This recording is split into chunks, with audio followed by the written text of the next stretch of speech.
Good afternoon, everyone. Thank you for joining Lewis University's television network. Today is Thursday, October 24th, 2024. I'm Brandon Najera. And I'm Francesca Corso. And we begin with our top national and international stories. Opening statements began Thursday in the murder trial of a former Columbus, Ohio policeman who fatally shot an unarmed black man. Adam Coy was fired from the Columbus Police Department after fatally shooting Andre Maurice Hill in December 2020, only seconds after the two men encountered each other. Body cam video shows the shooting happened as Hill approached Coy holding an illuminated cell phone in his left hand.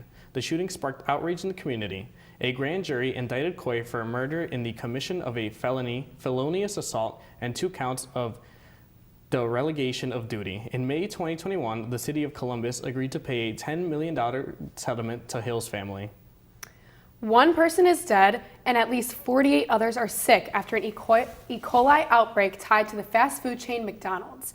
The Center for Disease Control and Prevention is investigating the multi-state outbreak and believes the outbreak is linked to McDonald's Quarter Pounders. Nearly a dozen people have been hospitalized, including a child who developed a serious complication that can develop from an E. coli infection. Information reviewed by the U.S. Food and Drug Administration shows slivered onions are likely the source of the contamination. McDonald's USA President Joe Erlinger says McDonald's has stopped using the onions as well as quarter pounder beef patties in several states while the investigation continues. In California, a high-speed chase tragically ended Wednesday. The Los Angeles Police Department started the chase around 2 o'clock near Santa Clarita. The California Highway Patrol later took pursuit. The pursuit neared the 138 freeway. The driver cut across 4 lanes of traffic and attempted to exit, but the driver then veered onto a gravel shoulder at more than 100 miles per hour and lost control. The authorities say the Honda CR-V fishtailed, rolled over and slammed into a cement pillar. An officer at the crash called it obvious death when he arrived at the wreckage. No word has been given to what led to the chase. This might be the easiest observance to participate in because all you have to do is eat. That's because today is National Food Day. While food is food, the day was created to shine a spotlight on eating healthy. First observed in 2011, National Food Day aims to educate how healthy foods can also be affordable and sustainable. And since you likely eat 3 meals a day, you can take part by trying something new, starting a garden, even if it's just a few herbs in your kitchen, and reading labels on the foods in your pantry. Just as the Jetsons predicted, flying cars may become a reality, or at least a variation of them. The FAA has published new rules that moving towards allowing half helicopter, half airplane electric air taxis to start whizzing through the skies. On Tuesday, the Federal Aviation Administration published nearly 900 pages of special regulations that spell out how pilots will learn the new subject of aircraft designs. Federal aviation officials called the newly released regulations the final piece of the puzzle. This is an example of the type of aircraft that people could see in the future, known as Electric Vertical Takeoff and Landing Aircrafts, or eVTOL. The aircraft can fly like an airplane, but take off and land like helicopters at traditional airports, as well as the new purpose-built vertiports in urban areas. Up next, we will have your local news. And later, we will have your Lewis Spotlight and sports news.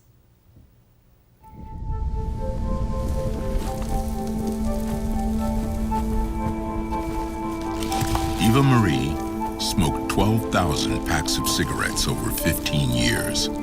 She quit, and now there's a new lung cancer screening that could save her life. You stopped smoking, now start screening. No matter how much you smoked, early detection could save you. Talk to your doctor or learn more at savedbythescan.org. Meet the Scan, a simple procedure whose mission is to detect lung cancer early.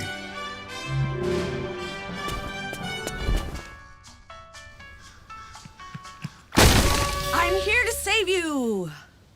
But I feel fine. That's great, but you may still be at high risk for lung cancer. Oh man, that's a new fence. If you smoke, early detection could save your life. Learn more at savedbythescan.org. An employee at a DeKalb Toyota car dealership is recovering after police say he was stabbed by a customer Wednesday afternoon. DeKalb police say officers were called to a Toyota dealership about a disorderly customer. The customer was reportedly upset about a transaction and pulled a knife. Police say he attacked dealership employees, stabbing one when officers arrived. They say the customer refused to drop the knife and advanced toward them. That's when officers shot him. Authorities say he is expected to survive. The employee who was stabbed was treated and released at the scene. A Metro East high school cross-country runner's season was cut short after he participated in a charity race to support a local hospital, thanks to rules by the Illinois High School Association. Freshman Cole Hindia is a cross-country runner at O'Fallon's Township High School, and just days ago he got word he can't participate this season after running a 6K for the Cardinal Glennon's Sun Run, a charity run that supports pediatric health care. According to the IHSA, during the time a student is participating on a school team in a sport at their high school, they may neither play on a non-school team nor compete in a non-school competition as an individual in that same sport. Cole is banned from participating in any cross-country activities at school because of his involvement in the charity run. Cole's family doesn't know this will impact Cole's goal of running for a D1 college. They hope to encourage other parents to review high school sports rules thoroughly. That state will reconsider these rules. The Glow Holiday Festival is making its way to the Slammer Stadium in downtown Joliet. This enchanting experience promises to transform the beloved baseball team venue into a winter wonderland. Visitors of all ages get to experience a display of colorful lights and festive activities. The Holiday Festival, which originated in St. Paul, Minnesota, will continue its tradition of giving back $1 from every festival ticket purchased will go toward Joliet and Chicagoland charities. Glow will open on select evenings from Wednesday, November 27th through January 5th. Dozens of frozen waffle brands sold at Walmart, Target, and other retailers were recalled due to listeria concerns. According to a press release from the FDA, the recall was issued on October 18th by Oak Brook-based food manufacturer Treehouse Foods. The products were distributed throughout the United States and Canada under various brands such as Great Value, Kodiak, Simple Truth, and Good and Gather. The issue was discovered during routine testing at the suburban facility. Treehouse Foods has advised customers to check their freezer for the recalled products and return them to their place of purchase or simply dispose of them. As of now, there has been no confirmed reports of illness linked to the products. When we return, we will have your Lewis Spotlight. Then we will have your political update. Stay with us. I told you I'm tweeting. I don't remember how it started. Go to that. Our back and forth. It always came back. Dad! You probably don't remember what you told me, That was perfect. but I heard every word.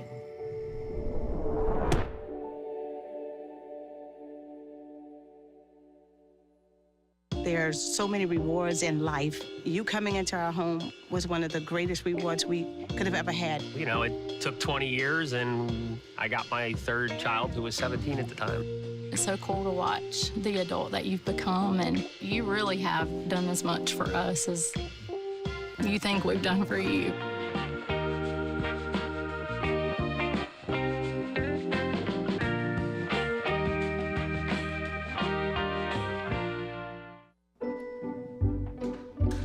What are you looking for?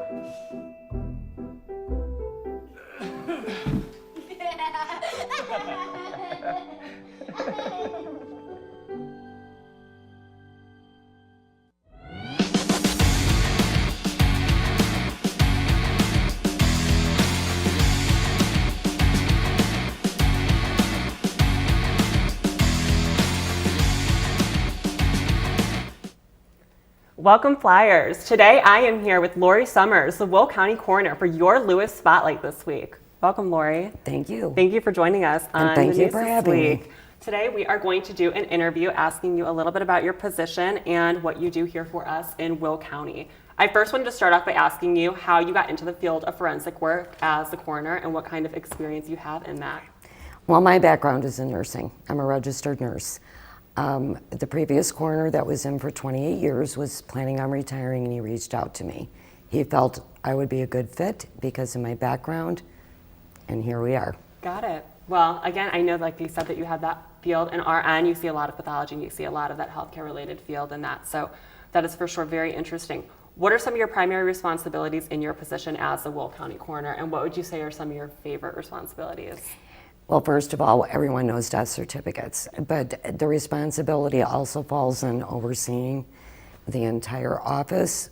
But I have the best staff, and that's my fun part. Yeah. Yes. Well, that's great. I know that we talked a lot about your staff kind of off camera and how we kind of deal with the emotional and psychological demands of the job. How do you deal with the psychological demands of this job, and how do you help portray that to your team dealing with these such difficult cases? Well, first of all, there's always something in the background. They know if they need something because they have a challenging job. Right.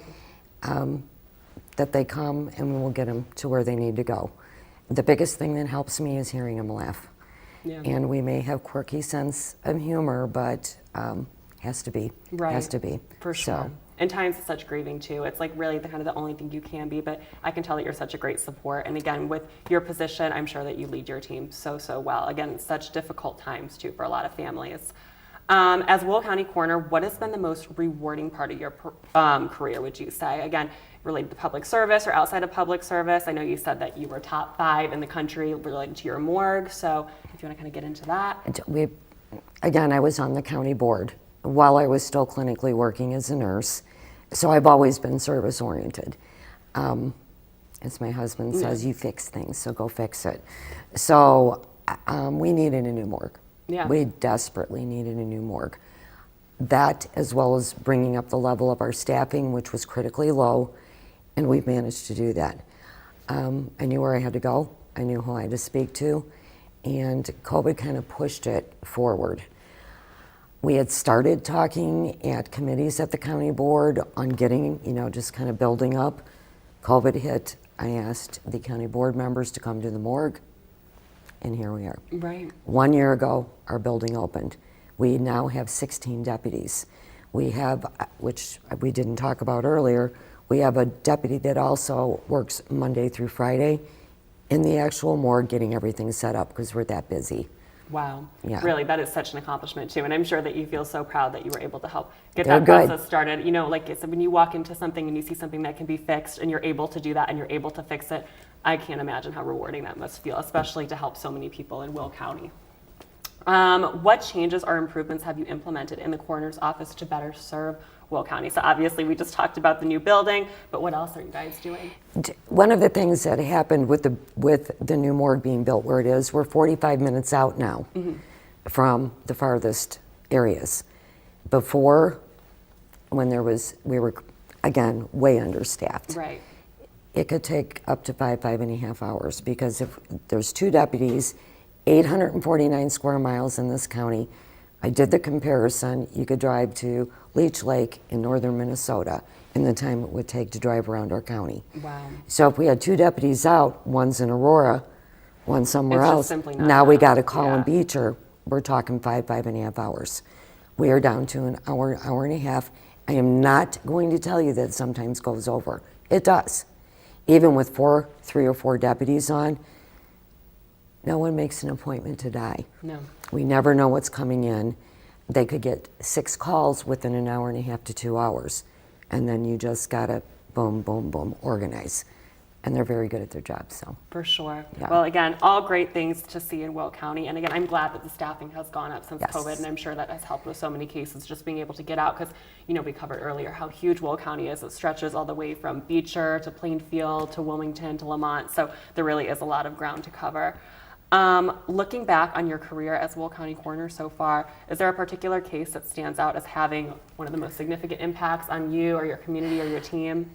And as when we were talking earlier, children always do. Watching a family be gone. Yeah. Not only for us, but for the staff. But every case means something. Our drug toxicities are on the rise. Suicide is on the rise. And it's devastating. So we need to make some changes to make those.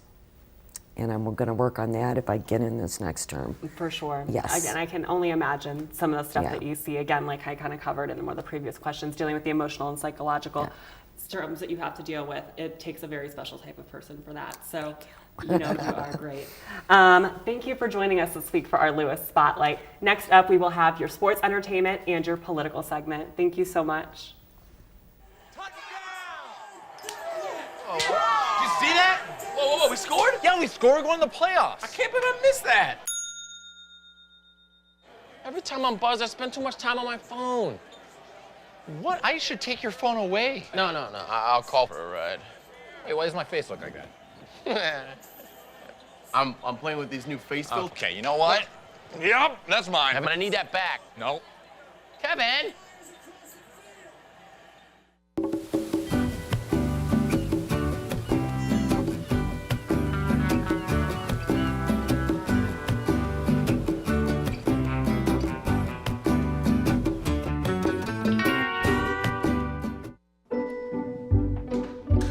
What are you looking for?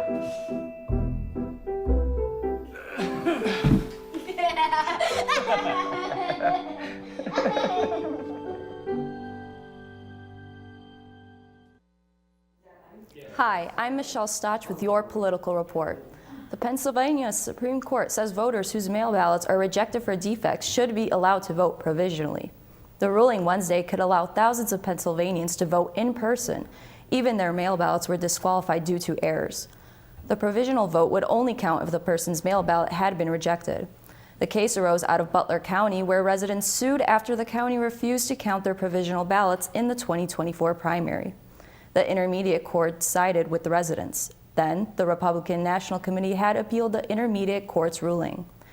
Another pending case before the state Supreme Court is seeking to require counties to notify mail voters before Election Day if there is a fatal error on their mail ballot.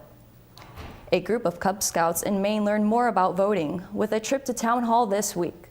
While the Scouts are still several years away from being old enough to be able to vote, Orrington town officials made sure the Scouts will be ready to cast their ballots when the time comes. The Webelos of PAC 44 in Orrington got a new sense of civic duty instilled this week when they visited Town Hall to complete their, quote, My Community Citizenship Adventure. They learned the ropes of local government and the election process. As part of their My Community Adventure requirement, the Den will also be participating in service projects. Those include a Thanksgiving food drive for a local church and veteran flag pickups at local cemeteries. In Texas, early voting got off to a hot start on Monday with more than 881,000 people casting their ballots in person. Monday's turnout breaks records from the first day of in-person early voting in the last presidential election. According to the Texas Secretary of State's office, in 2020, just over 755,000 people voted on the first day of early voting. This is the first presidential election with new Texas voting laws in effect. In 2021, the Republican-led Texas legislature passed a law that shortened the number of days that early voting is available. It also put in place new rules around the hours that early voting locations would be open. Election officials in Texas have been investigating claims that some ballots didn't correctly reflect a voter's choice for president. Election administrators in Tarrant County are addressing a viral video of two men who claimed the voting machines inaccurately recorded their votes. Officials say that's not what happened. The county election administrators say more than 115,000 ballots were processed on the first 2 days of early voting. Added elections officials received just one unverified allegation of an issue. In that case, the voter realized the selection on the printed ballot was not the candidate they intended to choose. Officials aren't exactly sure what happened, but say it could have simply been a mistake on the voter's part. That's why they urge everyone to double-check their ballot before submitting it. If there is an error, a new ballot can be issued to correct the mistake. Up next, we'll have your Lewis Sports Update. Stay tuned. Touchdown! Oh, did you see that? Whoa, we scored? Yeah, we scored. We're going to the playoffs. I can't believe I missed that. Every time I'm buzzed, I spend too much time on my phone. What? I should take your phone away. No, I'll call for a ride. Hey, why does my face look like that? I'm playing with these new face filters. Okay, you know what? Yep, that's mine. I'm gonna need that back. No. Kevin!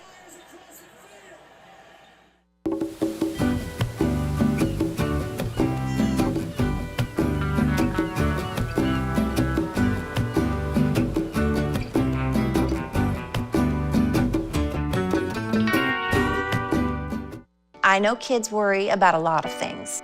Getting enough food to eat shouldn't be one of them. Through a nationwide network of food banks, Feeding America serves virtually every community in the United States. See how you can help your community. Visit feedingamerica.org. Hi, I'm Abby Varkalis with your Lewis U Sports Update. The Flyer Fan Fest is today. The event is slated to begin at 8:30 p.m. with free pizza and soft drinks being served to all students. Admission is free for all fans, and the first 30 students who come can even get a free t-shirt. The Flyer Fan Fest will feature slam dunk and three-point contests, along with performances from our cheerleading and Flyerette dance teams. Fans have a chance to interact with our basketball teams, and one lucky student will have a chance to win a wellness basket from the Student Wellness Center. The Lewis men's track and field team has been selected to win its 7th Great Lakes Valley Conference Indoor Track and Field Championship, crowned for 2 years in a row.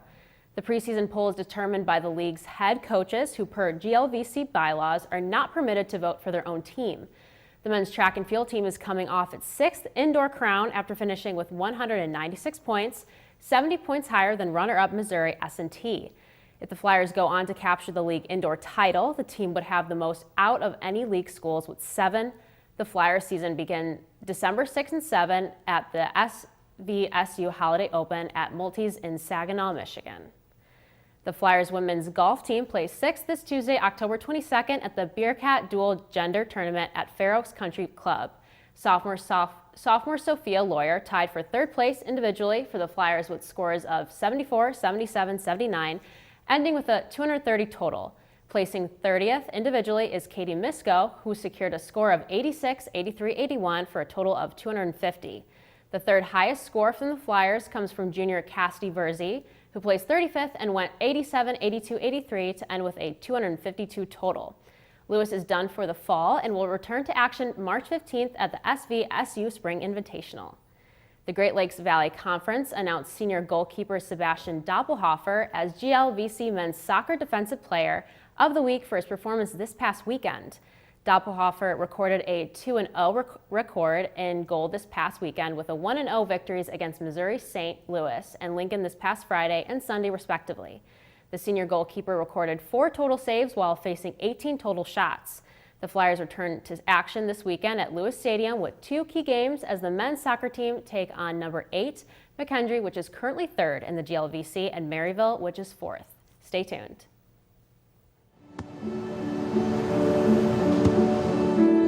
I don't remember how it started. Go to that. Our back and forth. It always came back. You probably don't remember what you told me, That was perfect. but I heard every word.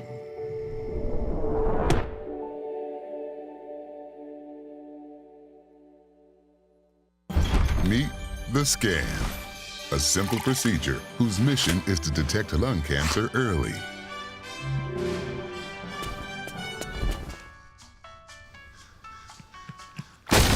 I'm here to save you.